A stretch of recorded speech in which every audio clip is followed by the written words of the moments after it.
Lens का आवर्धक का SI मात्रक होता है। लेंस के आवर्धक का एसआई मात्रक क्या होता है?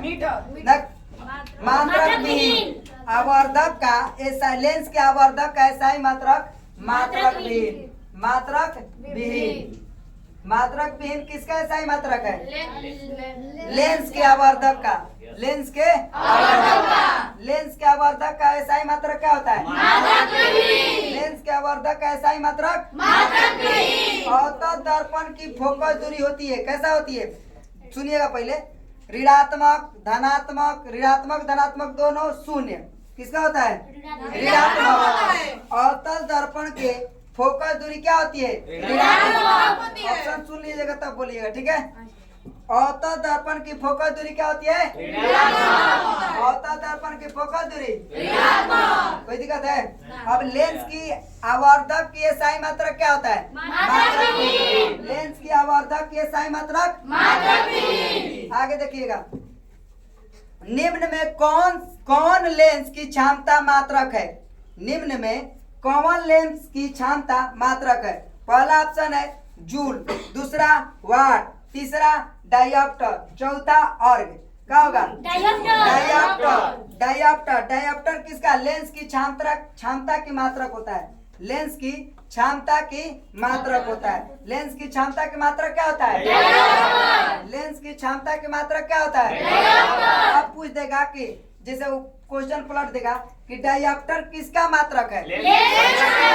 लेंस की क्षमता की। डायोप्टर किसका मात्रक है? लेंस की क्षमता का। लेंस की क्षमता का किसका लेंस की क्षमता के क्या मात्रक है? लेंस की क्षमता की क्या मात्रक है? अब पूछेगा डायोप्टर किसका मात्रक है? लेंस की क्षमता का। अवतल दर्पण की फोकस दूरी कैसा होता है? अवतल दर्पण की फोकस दूरी क्वेश्चन बढ़िया सुनिए। अवतल दर्पण की फोकस दूरी लेंस के आवर्धक का एसआई मात्रक क्या होता है? मात्रक विहीन। कोई दिक्कत है? अगला क्वेश्चन सुनिएगा, निम्न में से किस लेंस की फोकस दूरी धनात्मक होती है?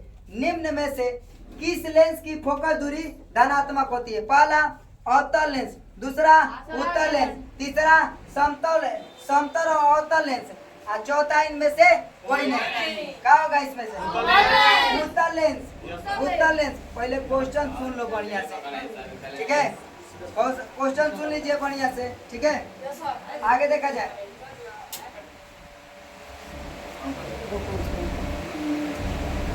पहले क्वेश्चन देखिए, निम्न में से किस लेंस की फोकस दूरी धनात्मक होती है? निम्न में से किस लेंस की फोकस दूरी धनात्मक होती है? अवतल लेंस, उत्तल लेंस, समतल और उत्तल लेंस, इनमें से कोई नहीं। उत्तल लेंस की फोकस दूरी क्या होती है? उत्तल लेंस की फोकस दूरी उत्तल लेंस की फोकस दूरी क्या होती है? अब देखिए आगे, गोलीय दर्पण की परावर्तक पृष्ठ की वृत्ताकार सीमा रेखा व्यास कहलाता है। क्या कहलाता है? गोलीय दर्पण के द्वारा। गोलीय दर्पण के द्वारा। गोलीय तो पहले सुनिए क्वेश्चन, गोलीय दर्पण के परावर्तक पृष्ठ के वृत्ताकार सीमा रेखा का व्यास कहलाता है। गोलीय दर्पण की परावर्तक पृष्ठ की वृत्ताकार सीमा रेखा का व्यास कहलाता है। किसका? गोलीय दर्पण के द्वारा। कोई दिक्कत है? आगे देखिए अगला क्वेश्चन, किस दर्पण से हमेशा वस्तु से छोटा प्रतिबिंब बनता है? किस दर्पण से हमेशा वस्तु से छोटा प्रतिबिंब बनता है? क्वेश्चन ऑप्शन सुनिएगा, समतल, उत्तल, अवतल, इनमें कोई नहीं। उत्तल। उत्तल का ना पीछे बताया क्या?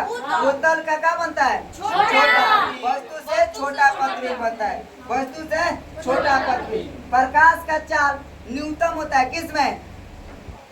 कांच में। पहले बताया गया था प्रकाश की चाल न्यूनतम किसमें होता है? कांच में। प्रकाश की चाल न्यूनतम किसमें होता है? कांच में। अब बताइए डायोप्टर किसका एसआई मात्रक है? लेंस के क्षमता का। डायोप्टर किसका एसआई मात्रक है? लेंस के क्षमता का।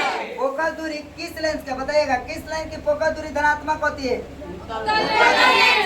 किस लेंस की फोकस दूरी धनात्मक होती है? अब बताइएगा अवतल दर्पण के फोकस दूरी क्या होता है? ऋणात्मक। अवतल दर्पण के फोकस दूरी ऋणात्मक। लेंस के एसआई में अवर्धक का SI मात्रक क्या होता है? मात्रक।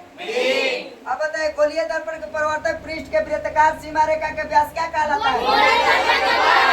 गोलीय दर्पण के किस दर्पण में वस्तु हमेशा छोटा प्रतिबिंब बनता है? उत्तल दर्पण में। प्रकाश की चाल हमेशा किसमें निम्न होता है? निम्न चाहे कम। अब बताइएगा फोटोग्राफी कैमरा का अभिदृश्य होता है उत्तल लेंस में। किस लेंस में दिया नहीं है, किस लेंस में फोटोग्राफी का कैमरा का अभिदृश्य होता है? उत्तल लेंस के। समझ रहे ना? किसमें होता है? उत्तल लेंस। किस दर्पण में दूर की वस्तु का प्रतिबिंब सदैव सीधा होता है? किस दर्पण में दूर की वस्तु का प्रतिबिंब सदैव क्या होता है? सीधा होता है। सीधा मतलब सामने।